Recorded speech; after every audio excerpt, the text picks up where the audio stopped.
everybody, this is Caller ID. We're calling about your identity, your direction, and what you're doing with your life. I'm Brandon Davis Wells. Let's dig into what we're really doing here.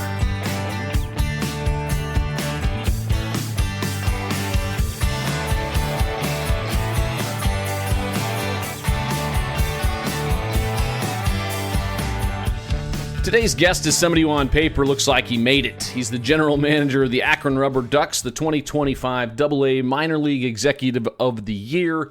He's worked at nearly every level of professional sports.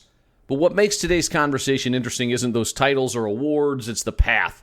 Jim Pfander started as an intern with the Cleveland Indians and bounced all over the map in minor league baseball, paying his dues to get to where he is today. He built a career that looks really different than the one he once imagined.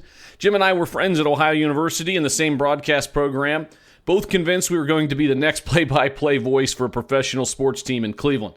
Today we're talking about identity, ambition, letting go of Plan A, and what it actually takes to build a meaningful career in sports and in life. Jim, thanks for taking the call today. Oh my gosh, it's so good to be here, and thanks for having me. It's just so exciting to be able to connect with you again. And it was funny, just this past weekend, I was looking through some of those old Ohio University television programs that two of us put together, and we had a lot more hair back then. Take us back to that time. Who were you then? What did you think your career was going to look like when you were 18? What were you hoping to do? What was that like? I think you hit it right on the head. I mean, I think we both had very similar ambitions to be the play-by-play voice of a Cleveland professional sports team. I've always loved baseball. Baseball has always been a big part of my life, and I played as long as I possibly could until they had to literally rip the uniform off me because it was time for me to give it up. To be able to have a career in sports was great, but it's not where it started. I mean, I thought I'd be on the media side. I thought I'd be kind of traveling with a team and working with a team in that frame, or working for a media company and being able to do play-by-play broadcasting. So it's funny how things kind of have changed as you kind of move on through life. But I've had the incredibly fortunate to be part of a sports organization and be working in sports all this time. You started with the Cleveland Indians as an intern, and that developed into a few other things. What happened there? What transpired there? How'd you end up with the Indians? That was a very competitive market. It always is to get in at any level in professional sports. I'm at OU. It's my senior year. You had graduated by that point, so I was already going through Brandon withdrawal. But yeah, so I saw that the Indians were doing an internship. And boy, I mean, it was the pinnacle of sports back then. I mean, the Indians had their consecutive sellout streak. I had never thought about working for a team. I'd always thought about, we were in kind of the broadcast sequence, so we were going to go and send out our resumes to in our tapes to every station in America, and you knew you had to work up, and you had to go to a small market and kind of work your way up. And Montana, West Virginia, something like that. Absolutely, Spokane, Washington, and that's funny because I would eventually end up there, but in my minor league baseball career, but that was part of it. And and I remember thinking, gosh, I really don't want to leave Ohio. Like this is. I don't want to do that. I wanted to just kind of like be able to jump right into this market, but we knew that wasn't really a reality. And so as I was thinking about kind of what post-graduation would look like, this internship kind of like happened. And it was quite the process. I mean, I remember I submitted a resume, and I think they said they got something like 400 to 600 resumes just for each of those roles. And then back then it was like, no phone calls, please. And, believe it or not, I actually picked up the phone and I called because I was leaving for break. And when the time they were going to call people back, it was during our spring break. And, back then, I mean, cell phones weren't a thing. So I had to call them and say, hey, I don't want you to be calling my apartment or my house that I was renting in Athens. Here's where I'm going to be. And it was really funny because they came back and the HR department told me that actually set me apart because I had called and I'd said, even though it was something silly like, hey, I'm not going to be around, I took those steps. So even though it said don't call, I called, and that really kind of helped open the door and got me the interview. And then And I spent the 2000 season. I actually graduated from Ohio University a quarter early, which the rest of my family thought I was crazy for. But and both of my brothers were on the multi-year above four, the 4+ year plan. But I got out of there in less than four, and really just had the ability to go to Cleveland and work for a team, and it really changed my entire career path having a season working for a Major League Baseball team. When you worked with the Cleveland Baseball Club, what did you learn? What experience did you get that said that maybe you didn't know before that really kind of turned you on to the sports industry? Because I know a lot of people go into sports thinking it's one thing, and then they realize this is really hard. It's a lot of nights, it's a lot of weekends. What did you learn that you loved that kept you around, 25 years later? The job was in broadcasting and special events. And the broadcasting side I got, right? Like that's what I had my degree was in. That's what we had kind of grown up doing. But it was the special events side, which we would call probably promotions today.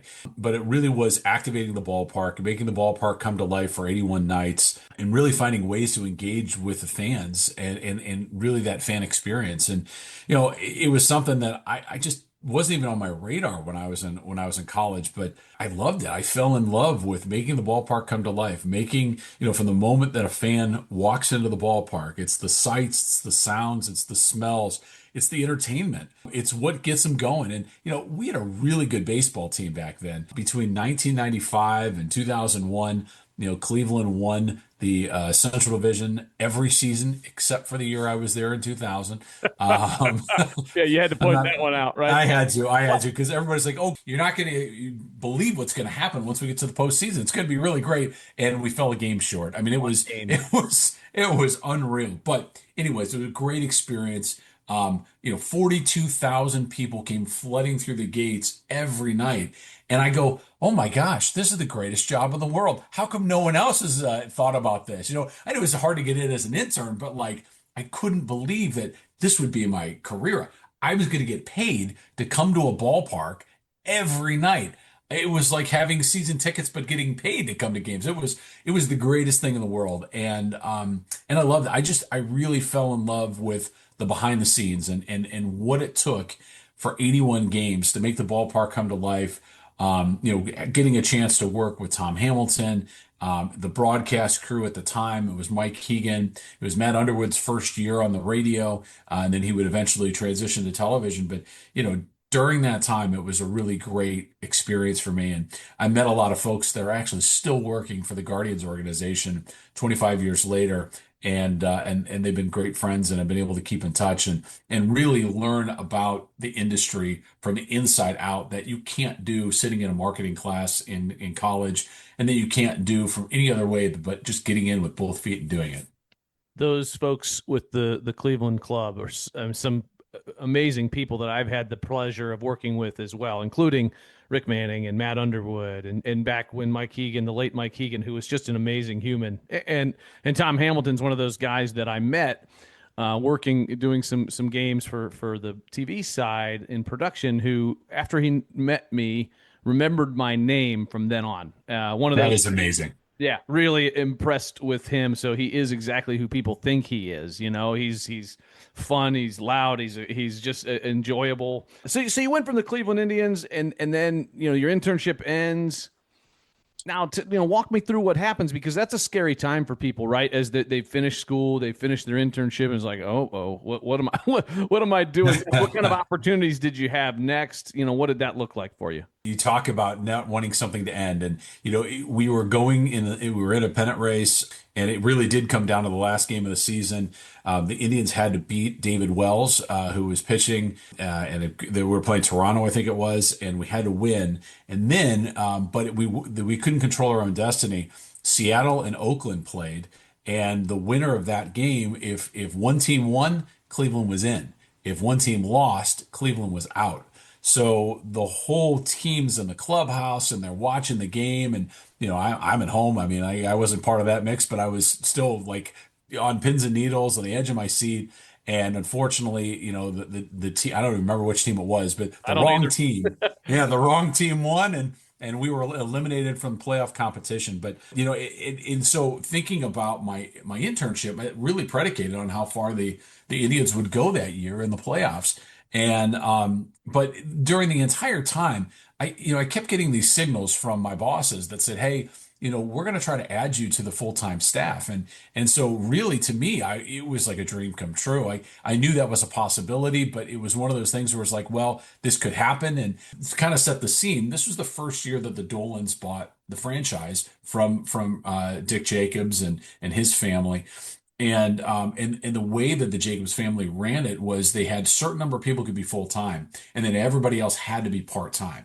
And so I got caught up in the numbers game. So they had made a pitch to add me to the full time staff. Unfortunately, I was kind of one of those numbers on the outside. I was low on the totem pole as an intern, and there were a lot of people that were working part time that weren't full time, and they were added to the full time team. And I think it was a lunch on the books with my bosses at the Indians, and they said, hey, come see us. It's good. It was around Thanksgiving, and we went out to lunch, and that's where they broke the news and said, I'm sorry, we're not going to be able to add you to the full-time team. So all my eggs were in that basket. I mean, they really were. I know that's not what I was supposed to do, but I mean, how do you not? Did they at least pay for the meal?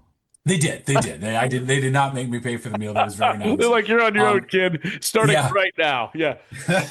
But they did have great advice. And they said, look, Jim, if you want to work in baseball, the baseball winter meetings take place every year at a different location. And there are teams hiring from all over the industry. So in addition to the 30 major league teams, there's also minor league baseball. And at the time, there's 161 minor league baseball teams. And I hadn't even thought about working in minor league baseball at that time. So this is how long ago it was, Brandon. I went online. I bought a ticket on Priceline. Oh my! Priceline. That still exists. I think I don't even know if it does, or I don't know if the flights thing does. It was crazy. So I had no money. I mean, like the money I made as an intern, basically paid for my apartment, and that was it. And so I had no money, and I had like $200. And so I made a bid for a ticket at $200. I had no control when I would fly in, when I'd fly out. Oh my! I came in, I think, on a Friday. I flew out on a Sunday at like 7 o'clock in the morning. I mean, it was crazy. But during that experience, I go to Texas. I go to Dallas, and it's even funnier. I fly down. I was on United. I fly down, and I lost my bags. Like the bags didn't make it to Dallas. So here I am. I was able to, like back then you could bring anything onto an airplane. Oh yeah. So I had my suit with me. So that was on the airplane, which was fine. But my shoes were in the bag that got lost. And so I'm looking like Peter Gammons, where before it was cool to look like Peter Gammons, where I've got these bright white tennis shoes and I'm in a full suit getting ready to go to the winter meetings and interview with a bunch of teams for a job. I didn't have toiletries. Like that was gone too. I mean, I was literally like, I just, you talk about an experience. Yeah, right? This is like out of a sitcom or a movie. Yeah. It was. And so I took the hotel shuttle. There was a Kmart not far from from where I was. And as we're driving back to it was the Anatolia Hotel in Dallas. As we're driving back, we went like right behind where I'm staying is a Dallas shoe warehouse. So I went out, I threw my credit card down, I bought a pair of shoes, I wore the shoes for the interview, and then Brandon, I returned the shoes 2 days later because I couldn't afford them. Sorry, the shoe warehouse. Yeah, I apologize, but I mean that's where I was. I was a broke college kid that had just spent a year interning. I had college loans due, and I was like, holy cow, this is going to be crazy. But was able to interview with a bunch of teams, and they had a minor league baseball had a job fair that was going on. And to kind of set the scene, it was the winter meetings where Alex Rodriguez signed the big deal to play for the Texas Rangers. 10-year, $252 million. Yeah. Oh my gosh, I was on the elevator with him, and believe it or not, I had no idea. I mean, like, there's just you never know who you're going to be around. Right. I'm on the elevator as he's going down to sign this deal. Who knew, right? That's it was wild. just like I'm like looking up, going, "Oh my gosh, I think that's A-Rod." Yeah. It was really cool. So, anyways, meet with a bunch of teams, and so here's how it worked. You would take your resume, you would drop it off into this room, and they had a bunch of different envelopes. And so if you were interested in the position that they had, you'd put it in. Well, I was looking for broadcast jobs, and there were 6 posted broadcast jobs. But of the 6, 5 were internships. And there was like only one full-time job that really had already been determined at that point. And so I really had to make a tough decision that I'm like, I'm going to have to expand what I'm looking for because A, I can't afford to do another internship. And B, I need to start a career. I got to find something that's going to, actually pay real money. So I kind of expanded. And I said, well, I did my internship and promotions. So, let me see. I'm gonna look for a promotions job as well. I submitted all these resumes, and then you got called back for an interview. So you go to these round tables, you have these interviews, and then if they liked you or if you're going to the next step, they would call your room. So immediately after the interview, this is before cell phones, right? Wow. You went back and you waited to get a message from the front desk to tell you whether or not that you were going to be interviewed or you had anything that went further. A little bit of pressure and gosh. anxiety, right? Yeah. It was. And a bunch of the guys I think there was a hockey game on, the Dallas Stars were home and everybody was going to go to the game. And I was like, I couldn't, I had gotten all these interviews lined up and so I was talking with as many teams as I could. And here's the best part. Then, if you got the job, they would call you and leave you a message on your answer machine all the way back in Cleveland. So it wasn't until I flew home till I got an offer, and all the offers were on my answer machine in Cleveland. I mean, it was it was just this is kind of the pre-internet, pre-smartphone age where you're just like, oh my gosh, this is how we used to do things.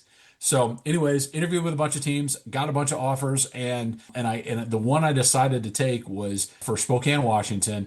It was George Brett and his 3 brothers started a sports group called Brett Sports and Entertainment, and they owned the Spokane Indians. No relation, no affiliation with the Cleveland Indians. It just worked out that way. And I took a job about as far away from home as possible, and not on purpose, but and I remember when I was going through kind of my TV resumes and where I want to start, I was like, I don't want to start that far out, and that's where I ended up. So why did you pick the Spokane one over the other offers? Yeah, I had a bunch of different offers, but one was in Charleston, South Carolina, and I'd actually, believe it, I'd end up there anyways. But that was for an intern. That was the broadcasting internship. Okay. There was a job offer in Charleston, West Virginia, it was for a promotions job, and it had another component to it. It was just one of those where I was like kind of weighing them, and I'm like, I got a better feel for the guys in Spokane. It was really cool though. They all were in a suite at the Anatole Hotel, and they conducted all their interviews in the suite, but they also slept in the suite too. And so because of my Priceline ticket that I bought that had a 7 a.m. flight, they invited me to come back Sunday morning. And I said, guys, I'm so sorry. Here's my flight. I couldn't change it. Right. You were no changes allowed on those Priceline flights. Absolutely not. And so at 4:30 in the morning, I got these guys out of bed. We had our interview, and I'm in the room, and you could tell these guys had just gotten up, and they probably had been hanging out, at some place with. Did they go to sleep at all? I don't think so. Right. I don't think so. But they interviewed me. It went really well. And then when I got home to Cleveland, I got the offer on my answering machine, and so then I knew that was where I was going to go. So I chose Spokane, and boy, I mean, you talk about adventures, you talk about trips. They gave me $1,500 to move on.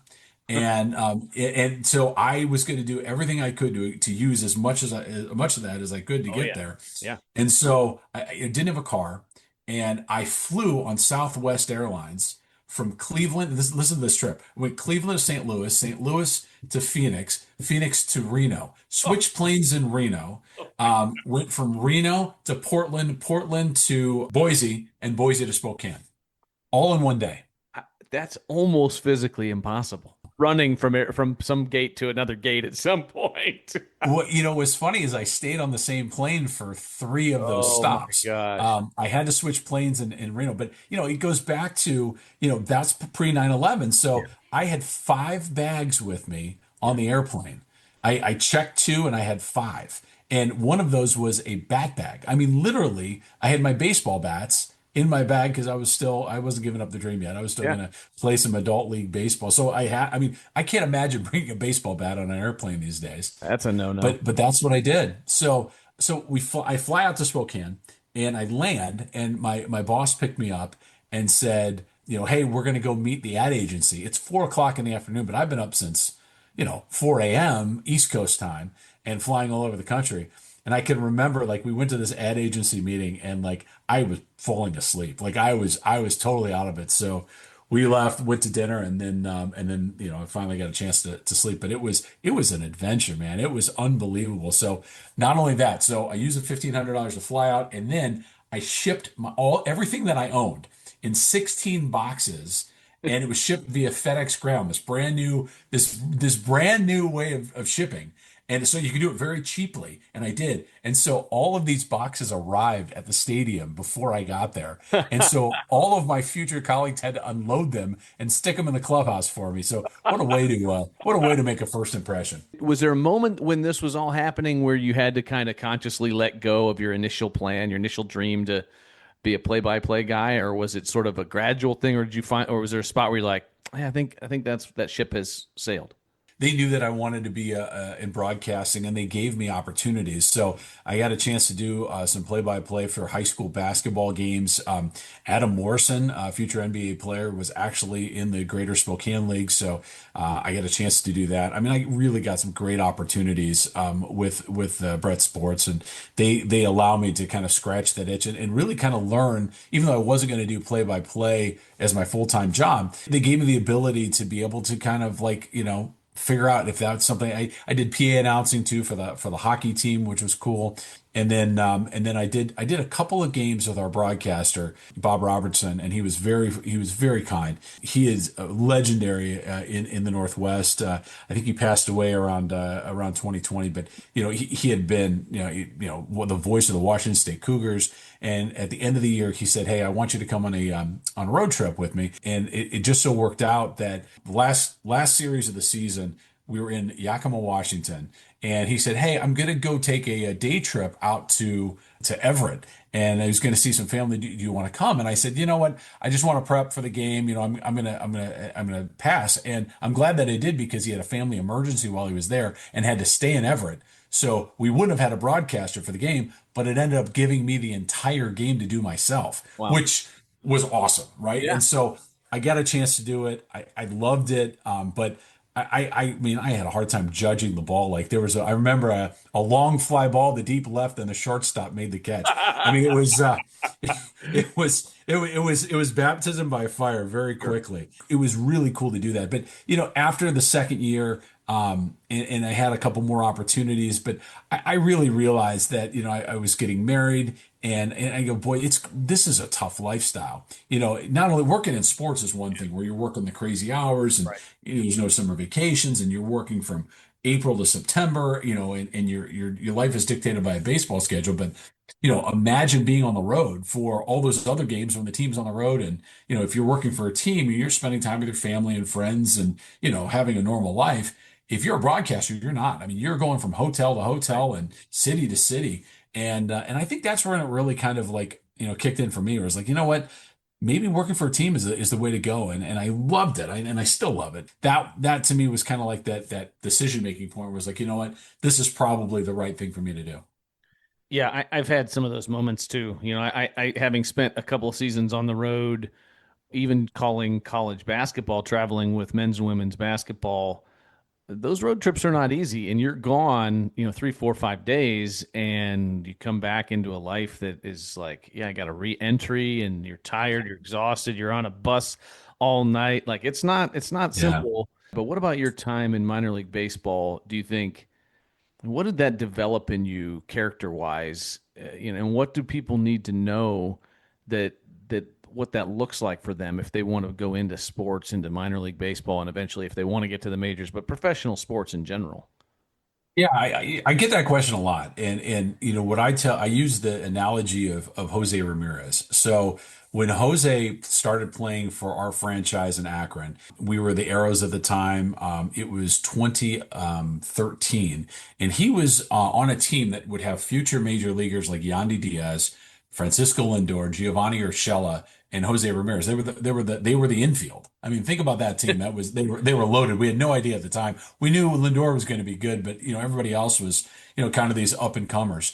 And so here's a guy who just played the game hard. Every time he got an opportunity, he kicked down the door. And I remember our manager was Edwin Rodriguez, And, he had managed the Marlins at one point.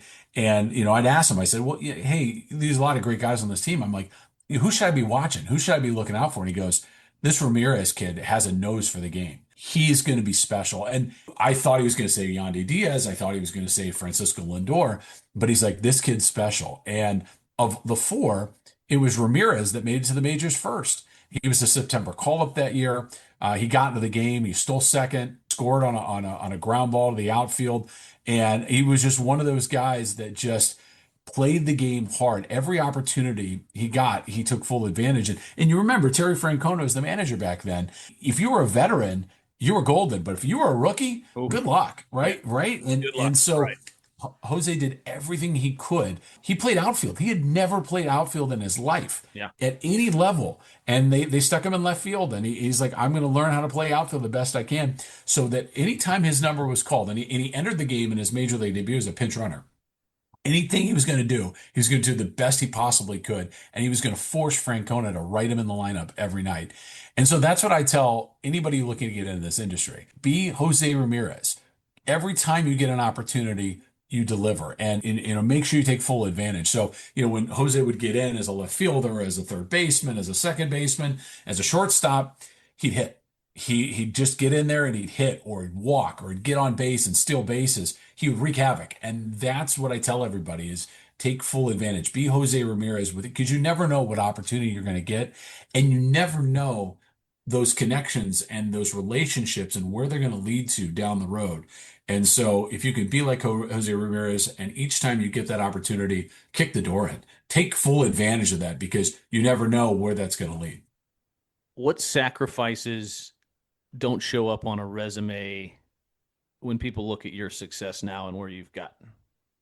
Giving up the dream of broadcasting and making that a career is certainly part of it. We made decisions as a family when I'd have opportunities, and there were other opportunities for me to go other places in my career. I had opportunities to do that. And, we would make the decision as a family to say, hey, look, is this the right thing to do? Is this where we want to be? And, we're very loyal to making sure that, look, these ownership groups had invested in us, and we wanted to make sure we left everything in the right way we possibly could. So, in my career, I'd kind of moved around. I was in Spokane for a couple of years, went to Brockton, Massachusetts, and worked for the Gold Clean Group. Mike Veck was part of the ownership group there. And of course, in my household, that name was gold because, Bill Veck won a World Series with the Indians, and that's the last time we've won one. So legendary. Legendary. Veck family, legendary. Also for some fiascos in Chicago. Yes, but you get it all, right? You get it, and you learn, and even Mike will tell you, and Bill's son Mike was the owner and one of the owners, and he'll tell you he learned so much from that experience.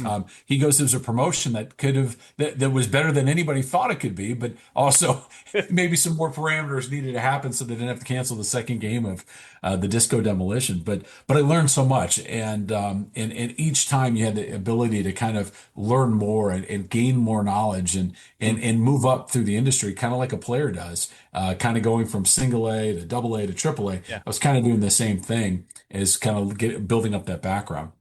You're in a leadership role. How has your definition of leadership changed from when you were younger?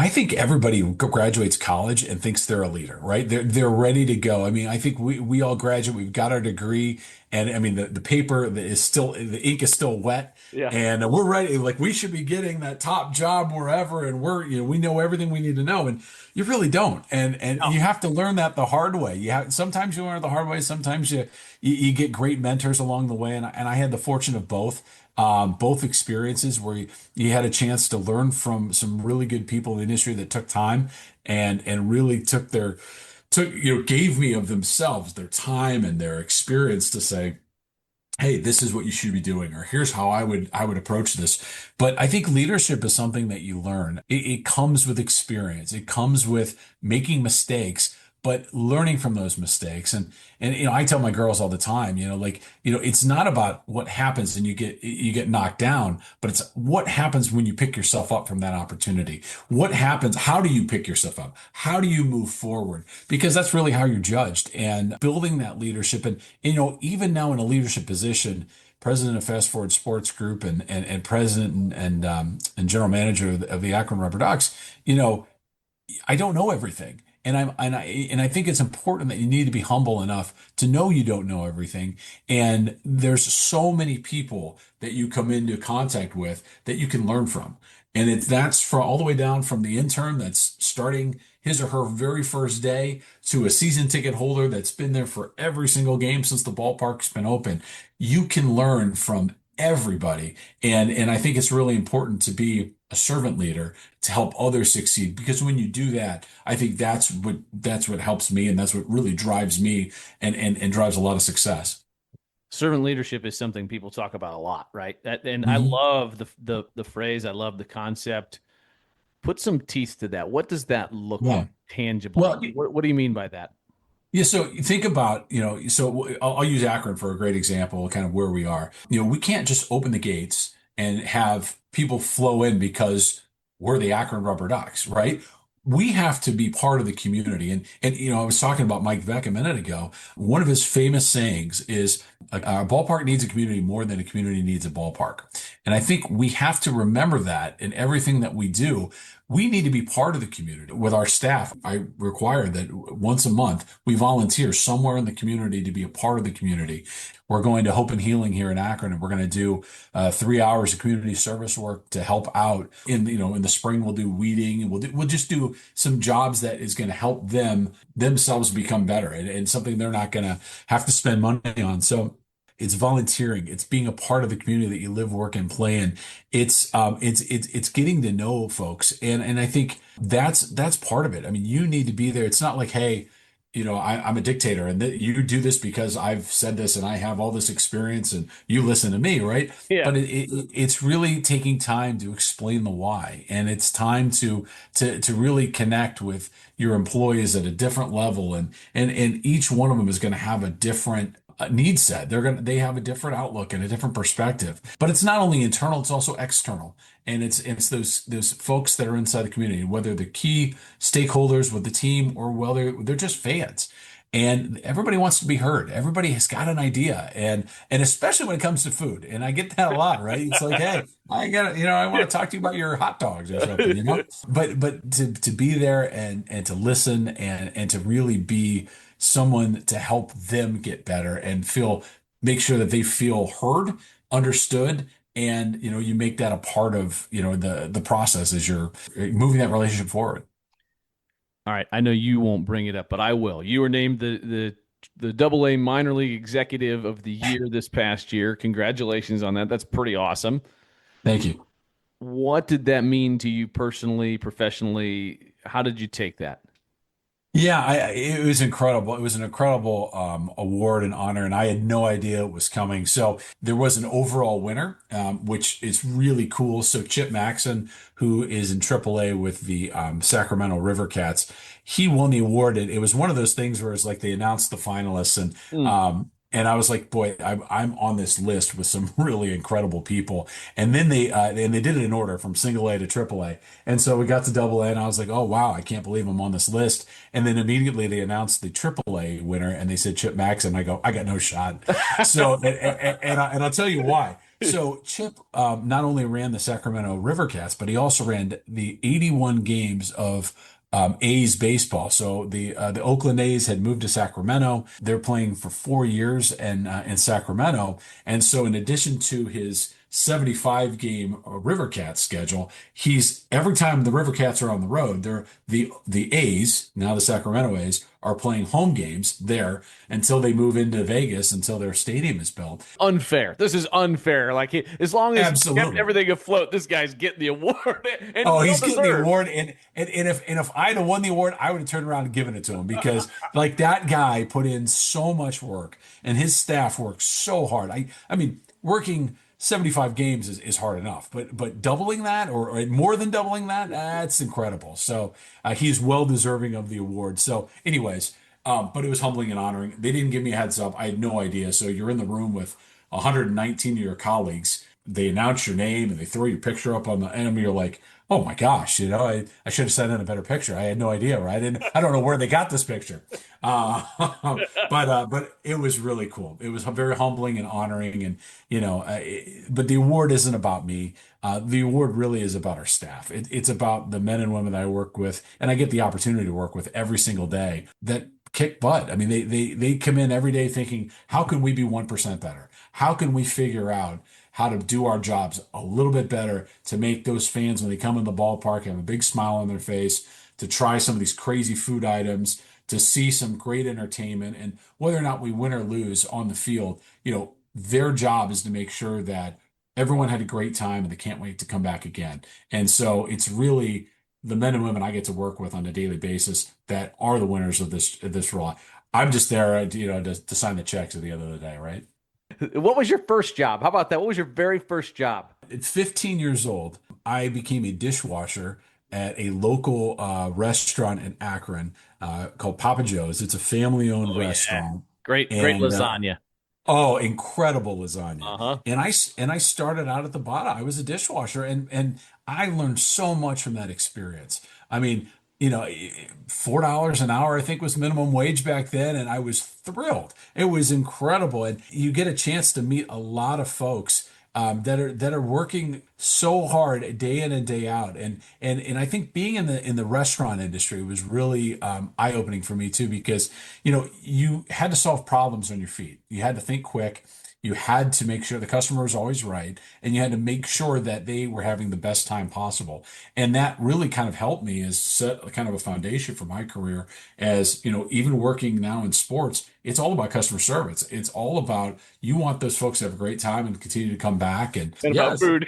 and about food, and about food. So, yeah, and the Bruno family was great. They really took good care of myself. My brother actually had started there 2 years earlier as a busboy, and so we both we'd go work, and we'd get on the kind of the same shifts, and we'd work when school was out. So we'd work there all summer, and then we were on the quarter system at OU. So even when I was in college, we would work between Thanksgiving and New Year's. And so for 6 weeks, we'd work and make all the money we possibly could, because we were going to need it for, college, that those next 2 quarters. And I loved it. I mean, it was an experience. You worked hard. Brandon, I still have nightmares of carrying food out of my right hand, out of a hot, tray, and trying not to drop them and serve them to people. And I mean, but you talk about a fast-paced environment. Those guys work so hard, and it was a great, eye-opening experience for me, and I learned a ton from it. You brought me to what is a good question I need to ask from now on, which is, do you have any work nightmares? Because for me, I have a recurring one that I'm broadcasting a game, and I can't get in the stadium, and I can't Oh my get in, like gosh. this anxiety dream of not being able to get to the broadcast booth and being stuck outside, and every door's locked, and I can't, like, that's it. And I'm just, and the game starts and I'm not there. The Oh recurring. my gosh. Yeah. We're almost done with Jim Pfander. A word association. I'm going to throw a word at you. You tell me the first word or phrase that comes to your mind. This is dangerous. It This is is very dangerous. dangerous. Yeah. So, speak at will. All right. Career. Fortunate. Success. Success inevitable because of the hard work. And I know that's not one word, but it is about, it's about, you're going to have success, and the only way you get success is by working hard, and by going the extra mile and getting 1% better each day. And so that will follow. And even if in the first couple of years, as you're working in this industry, or you're doing something and you're following your dream, stick with it, because you never know where you're going to go. But don't give up, because success is never going to be immediate, but it will be there. And if you work hard, if you follow your dreams, anything can happen. How about failure? Inevitable. you're going to fail. I love using baseball as an analogy there, because the best players, the guys that are in the Hall of Fame, they fail 60% of the time, and they're in the Hall of Fame. And you think about that. What other job, Brandon, could we work at where you're going to fail 60%? Weatherman. Besides the weather. Yeah, that's a good one. That's it. That's a good point. Yeah. I think maybe a weatherman, but other than that, like, man, it's pretty crazy. But the great thing about baseball is, and it's about life as well, is you're going to play another game the next day, and kind of the same thing in life. There's tomorrow, and there's always tomorrow. And it's just about learning from your experience. You're going to fail. Everyone's going to fail at some point, but it's about learning from those experiences, and then trying to make yourself better and trying to pick yourself up off the mat and get better each and every day. But it is inevitable, and that's okay. By the way, other than our classmates, Frank Marzullo and Jason Nicholas, who are fantastic meteorologists. Yes, they are. They do a great job. Fantastic. Last one, money. Money will come, depending on, doing what you love and committing to that, the money will follow. But you're not always going to get, the money or the salary or the benefits or whatever it is that you think you deserve right off the bat. But if you work at it and you stay true to, yourself, and you stay true to your moral compass, I mean, your money will follow. And I think that's, that's an important lesson for everybody and I find that with, especially folks that are coming in and they're entry level folks, and, they think they should be making X or Y, or maybe they're double Z, where they're at and where their expectations are at. And it's like, look, you have to work at it. It's like a baseball player. You're going to work to get better each and every day, and the money will follow. And so, trust your process, trust yourself. But you put yourself in the right position, you find great leadership, you find a great organization, you're going to be just fine. I will give you the last word here on the biggest piece of wisdom that you can share with people about career and identity going forward. Remember that they're separate. Remember that your identity is not your job. And I think that's something that I've had to learn the hard way, and I think everyone really has. But I used to take feedback. I still take feedback personally, if I'm being honest, right? Like I think about what we've done in my career with the Rubber Ducks or the Jumbo Shrimp, or when I was with the River Dogs in Charleston, same thing. You put so much of your blood, sweat, and tears into what you do on a daily basis. And for us, each game was a different experience, and it's years of planning to get to that game. And somebody may just be having a bad time. Somebody had something else that that is affecting kind of where they are and how they're approaching that day.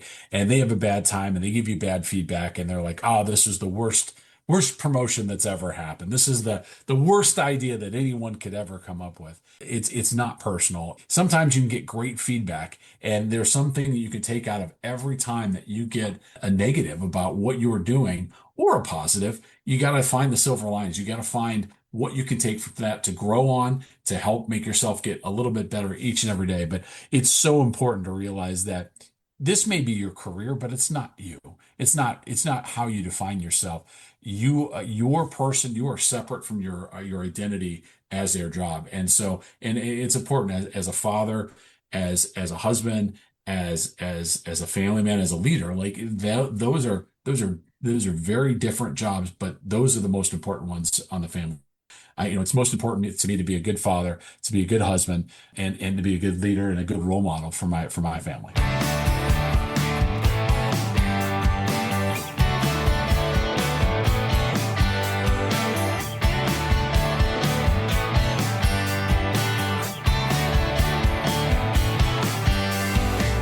Thanks for listening to the Caller ID podcast. Please don't forget to like, share, and subscribe with all of your friends on all of your social media platforms. Thanks again. Signing off, Brandon Davis Wells.